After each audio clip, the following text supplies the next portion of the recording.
बिल्कुल संदीप जी, तो देखिए बजट पर मोहर लग गई है, थोड़ी देर का इंतजार बस और है, कुछ मिनटों का, जिसके बाद ये बजट पेश किया जाएगा। लेकिन उससे पहले बजट में आज क्या हो सकता है खास, बजट से क्या उम्मीदें हैं, क्या घोषणाएं की जा सकती हैं, निर्मला सीतारमण कैसे देश को राहत दे सकती हैं इस बजट के जरिए। देखिए पहली बड़ी बात आपको मैं यहां पर बता दूं, इस बजट से जुड़ी हुई, क्योंकि नए टैक्स रिजीम में बदलाव की उम्मीद की जा सकती है। आज थोड़ी देर में देखना होगा क्या ये होता है। स्टैंडर्ड डिडक्शन लिमिट जो है उसकी बढ़ने की उम्मीद है, नई फैक्ट्री पर कम कॉर्पोरेट टैक्स, ये सूत्रों से जानकारी मिल रही है। वेट सीलिंग बढ़ाने का ऐलान भी संभव है। पीएम स्वनिधि योजना का दायरा जो है उसे भी बढ़ाया जा सकता है, ये फिलहाल सूत्रों से जानकारी है। तो ये उम्मीदें हैं देश की और इन पर मोहर लग सकती है थोड़ी ही देर में जब निर्मला सीतारमण इनका ऐलान करेंगी। तो इनमें से क्या क्या चीजें हैं जो मिलने जा रही है देश को, थोड़ा सा इंतजार। लेकिन उससे पहले ये एबीपी न्यूज अपने दर्शकों को बता रहे हैं कि ये वो राहतें हैं, ये वो घोषणाएं हैं जो मिल सकती हैं आज देश को। किसान क्रेडिट कार्ड की भी जो है यहां पर वो घोषणा की जा सकती है, नेशनल ऑयल सीड, ये तमाम वो घोषणाएं, वो उम्मीदें जिसका फिलहाल तो हम इंतजार ही कर सकते हैं कि इनमें से क्या सच होती हैं और किसके लिए अभी थोड़ा इंतजार और करना पड़ सकता है। संदीप जी बिल्कुल, तो इंतजार तो है और मन में बहुत से लड्डू फूट रहे हैं। दरअसल मुंह में मिठास का आभास आता है या थोड़ी कड़वाहट भी आएगी, ये अभी कुछ ही मिनटों की बात है। सिलसिला शुरू हो जाएगा और 12:30 बजे तक काफ़ी कुछ अंदाज़ा भी लग जाएगा। अब लास्ट पे कमेंट्स आपसे मैं लेना चाहूँगा। और जैसे अभी जीएसटी की बात हो रही थी, अभिषेक राजा राम भी कह रहे थे नया खाका भी आ जाएगा। मेरा सवाल जीएसटी और इनकम टैक्स दोनों से जुड़ा हुआ है। बजट में क्या सरलीकरण सही मायने में हो पाएगा जीएसटी को लेके कि गुड्स एंड सर्विसेज टैक्स है, गुड एंड सिंपल टैक्स बनेगा या गड़बड़ शड़बड़ टैक्स ही रहेगा जीएसटी? और इनकम टैक्स का सही मायने में सरलीकरण हो पाएगा क्या कभी, या आपके सारे ही मेरे रिटर्न्स चलेंगे? केडिया साहब नहीं, देखिए चार्टर्ड अकाउंटेंट के रोल को तो कभी सिस्टम से आउट नहीं किया जा सकता। आप होने ही नहीं देंगे। इसमें क्या है, जब जब बजट आता गया है सरकार ने सरलीकरण और सिंप्लीफिकेशन उस पर काफ़ी जोर दिया है। हर एक बार के बजट में पहले डायरेक्ट टैक्स कोड लाने की बात चली, 2 बार डायरेक्ट टैक्स कोड लाने की बात चली। एक बार चिदम्बरम साहब ने प्रस्तुत करने की कोशिश करी थी, बाद में प्रणब मुखर्जी साहब ने अलग कमेटी बनाई थी डायरेक्ट टैक्स कोड के लिए, क्योंकि 1961 का एक्ट बना हुआ है ये। और समय के साथ बहुत सारे डेफिनेशन चेंज हो चुकी हैं, इकोनॉमिक सिनेरियो चेंज हो चुका है। सरलीकरण करना क्या रॉकेट साइंस है? आसान सा भी तो बनाया जाए। बेसिकली सरलीकरण के लिए ये लोग आज के हिसाब से चीज़ों को चेंज कर रहे हैं। आज के हिसाब से जो इकोनॉमिक व्यवस्था चल रही है उसके हिसाब से ये लोग चेंज कर रहे हैं। जैसे आर्टिफिशियल इंटेलिजेंस आ रहा है, तो आर्टिफिशियल इंटेलिजेंस जो इम्प्लीमेंट करेगा अपने ऑर्गेनाइजेशंस में, उसको स्पेसिफिक इंसेंटिव दी जा सकती है। तो इस तरह की व्यवस्था ये लोग इंट्रोड्यूस करेंगे। लेकिन एक समय में जाकर डायरेक्ट टैक्स कोड इनको लाना पड़ेगा। जिस तरीके से जीएसटी ये लोग लेके आए, जीएसटी में 17+ एक्ट को इन्होंने मर्ज किया और आज के समय के हिसाब से जो चीज़ें होनी चाहिए। लेकिन जीएसटी में जो एक चीज़ जो सबसे बड़ी मुश्किल रही है कि रोज के भाव से इन लोगों ने नोटिफिकेशन और सर्कुलर निकालना शुरू नहीं। वो आज भी जीएसटी का झमेला खत्म हुआ है कि 7 साल होने को आए या नहीं? रोज ये लोग सर्कुलर निकाल रहे हैं। जी देखिए, अभी भी उसके अंदर जो है ये लग रहा है कि इस पे लगा दें, उस पे ना लगाएं। नहीं, इस बार की भी जो कलेक्शंस है, कलेक्शंस का सेग्रीगेशन, क्लासिफिकेशन, वो आंकड़े ही नहीं बताए गए हैं। आलम तो ये है। जी देखिए, सरकार का काम सिर्फ टैक्स कलेक्ट करना और उसके ऊपर वाहवाही लेना नहीं होता। हाँ, टैक्स इंस्पेक्टर थोड़ा हुआ आप। जी देखिए, किसी भी सरकार को ये कहना कि हमारी जीएसटी कलेक्शंस बढ़ गई और इतनी बढ़ गई, वो तो एक जनता के ऊपर टैक्स है। और आप ये कह रहे हैं हमने तो इतना ज़्यादा कर जो है ले लिया है, तो वो एक किसी भी स्थिति में अच्छी चीज़ नहीं है। आप ये कहें कि इनकम्स लोगों की इतनी बढ़ गई हैं और जिसके ऊपर जो है हमारा ओवरऑल कलेक्शन इतना आया, तब तो जो है उसे बेहतर समझा जा सकता है। पर आप सभी चीज़ों पे सारे प्रोडक्ट्स के ऊपर जीएसटी लगा दें और जो ओवरऑल टैक्स है, आप देखिए इनकम टैक्स एक इंडिविजुअल टैक्स ज़्यादा है कॉर्पोरेट टैक्सेस से भी। आप वो एक किसी भी तरीके से सही स्थिति नहीं है।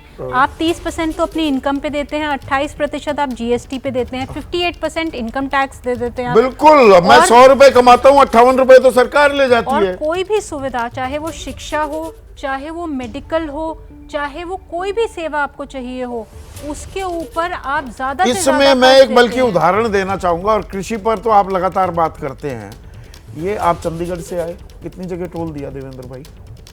5-6 जगह तो दिया ना जी। और मेरे ख्याल से 500 रुपए के करीब पड़ जाता है वो पड़ चंडीगढ़ आना जाना, 270 किलोमीटर आना जाना। अब मुझे ये बताइए कि जब मैं कार खरीदता हूं तो मैं एक रोड टैक्स देता हूं। 20 लाख रुपए की गाड़ी खरीदी मैंने तो 3, 3.5, 4 लाख रुपए तो वो टैक्स चला गया। बाकी और टैक्सेस जो मैं दे रहा हूं, इनकम टैक्स तो मैं दे ही रहा हूं, जीएसटी भी दे रहा हूं, फिर ये मैं टोल टैक्स क्यों दूं? और उस सड़क के लिए जो दरअसल कुछ साल बाद किसी निजी कंपनी का मालिकाना हक हो जाएगा जिस पर, मैं उसका टैक्स क्यों दूं? आप ठीक कह रहे हैं। कभी ये भी समझ नहीं आता कि एक मज़दूर है जिसके हम कहते हैं कि उसके वेजेस जो हैं स्टैटिक हैं फॉर द लास्ट 10 ईयर्स, वो भी चप्पल जब खरीदता है तो उसके ऊपर जीएसटी देता है। और एक मज़दूर हो या जिसको भी हम कहते हैं कि भाई हमारे सरकार ने टैक्स वसूल किया, जैसा कि यामिनी जी बता रही थी, वो बेसिकली अगर 60% गरीब लोगों से आता है, इसलिए तो सरकार नहीं चाहती कि पता चले कि कलेक्शन कैसे हुआ है, कहां से कितना आया है, अब नहीं, किस आइटम पर कितना टैक्स अर्जित किया है। तो इसका बड़ा मैसेज बहुत क्लियर है कि आप बताना नहीं चाहते कि हमने कहां से लिया है, अपने गरीब को कैसे और उसके ऊपर भार उसको नहीं, पर मेरा ये आज तक रोड वाला ये मेरे दिमाग से निकला नहीं है सवाल। ये मैंने नितिन गडकरी से भी पूछा था, वो भी जवाब सही मायने में दे नहीं पाए। वो तो ईमानदार आदमी है, बेबाक है, उन्होंने कहा कि इसका जवाब तो मैं दे नहीं, तो मैं समझा नहीं पाऊंगा इस बारे में। जीएसटी के बारे में मैं एक चीज बताना चाहूंगा कि जीएसटी जो है ये कंजम्पशन बेस्ड टैक्स है। जितना कंजम्पशन ज़्यादा होएगा उतना जीएसटी इंक्रीज करेगा। तो जीएसटी अभी 2 लाख करोड़ के आसपास का हमारा खाने पीने से सबसे ज्यादा आ रहा है ना, गरीब आदमी तो गाड़ियां बिक रही है, गाड़ियां बिक रही है। आप जितने अमीर होते जाते हैं आपकी फूड कंजम्पशन उतनी कम होती चली जाती है। जी आपको जोड़ना चाह रहे हैं। जैसे जीएसटी की चर्चा कर रहे थे हम लोग, तो उसमें जो है जब से ये लागू हुआ, सरकारी आंकड़े के मुताबिक 400 से ज़्यादा सिग्निफिकेंट अमेंडमेंट्स उसमें हुए हैं। किस तरह की संरचना थी, आपने सोचा नहीं था कि ये सारी समस्याएं आपके सामने आएंगी। ये सिग्निफिकेंट अमेंडमेंट्स की मैं बात कर रहा हूँ, माइनर अमेंडमेंट्स की बात नहीं कर रहा हूँ, और ये चले ही जा रहा है। तो ये जो एक जंजाल बना दिया गया, पूरे उसकी जो संरचना थी उस पे जो है और ज़्यादा सोचने की ज़रूरत थी। उसके बाद आप ढंग से उसको इम्प्लीमेंट करते। नंबर 1। नंबर 2, जो बार बार कहा जा रहा है कि 20 सेकंड में जी, इन एनी केस ये एक जो इनडायरेक्ट टैक्सेस पे जब आप जोर देते हैं तो रिग्रेसिव होता है। आप डायरेक्ट पे आइए और डायरेक्ट में कैसे उसको आप बेहतर कर सकते हैं। इसमें जो मेरी उम्मीद है, मैं सभी दर्शकों से, सभी अपने एक्सपर्ट से ये सवाल पूछ रहा हूं। मेरी उम्मीद दरअसल रोमाना और शरीन ये है, और जिसकी आप अभी चर्चा भी कर रही थी, जो ये इनकम टैक्स, इसमें 2 व्यवस्थाएं आप ले आए हैं और पुरानी व्यवस्था को डिस्करेज करने की जो कोशिश की जा रही है, जिसमें अभी भी 70% करदाता पुरानी व्यवस्था के तहत ही अपना आयकर भर रहे हैं। ये कंफ्यूजन, ये असमंजस पहली बात तो खत्म करना चाहिए। पुरानी व्यवस्था को उतनी ही तवज्जो तरजीह दी जानी चाहिए।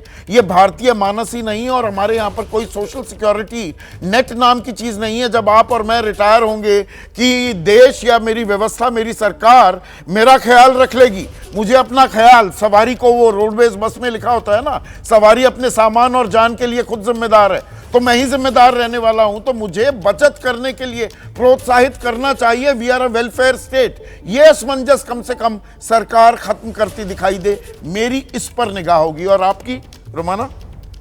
बिल्कुल, देखिए मुझे लगता है कि यहाँ पर जिस मुद्दे को लेकर अभी तक हमने चर्चा नहीं की, वो गारंटी पूरी करने वाली बात जो कल प्रधानमंत्री नरेंद्र मोदी ने, जब मॉनसून सत्र की शुरुआत हो रही थी, तो मीडिया के सामने आकर कही थी कि ये बजट जो है वो गारंटी पूरी करने वाला बजट होगा। और इस बार के चुनाव में एक गारंटी जो अंतरिम बजट में जिसका जिक्र नहीं था, लेकिन वो गारंटी चुनाव में नरेंद्र मोदी की तरफ से दी गई थी, वो ये कि आयुष्मान भारत के दायरे में 70 साल, माफ कीजिएगा, जो बुजुर्ग हैं, 70 साल से ज्यादा की आबादी, वो सबको लेकर आ जाना। तो उस दिशा में आयुष्मान भारत के लिए यहां पर अलग से बजट में क्या प्रावधान होगा, इस पर भी मुझे लगता है नजर बनाए रखने की जरूरत है। और बस वो 11 बजे का समय, और अब किसी भी पल सदन की कार्रवाई शुरू होने की तस्वीरें आपके सामने होंगी। और वित्त मंत्री निर्मला सीतारमण जो लोकसभा में बजट देश का अपने सामने रखेंगे, आपके सामने रखेंगे। शिरीन, बिल्कुल। और देखिए, जैसा आपने टैक्स की बात कर ली, आपने कैसे भारत आगे बढ़ेगा उसकी बात कर ली। मेरी उम्मीदें दो चीजों से जुड़ी हुई हैं। एक तो ये कि युवाओं को जैसे ही घड़ी का काटा दोपहर 2:30 पे आए, बबीता जी का दिल सास बहू साजिश के लिए मचल जाए। और ये है इनकी बहू, पूरे दिन ऑफिस की टेंशन हो जाए गॉन जब ये करें अपना फेवरेट शो फ्री टाइम पे ऑन। इनकी तरह आप भी देखिए अपना फेवरेट शो अपने टाइम पर और डाउनलोड कीजिए एबीपी लाइव ऐप अपने स्मार्ट टीवी पर।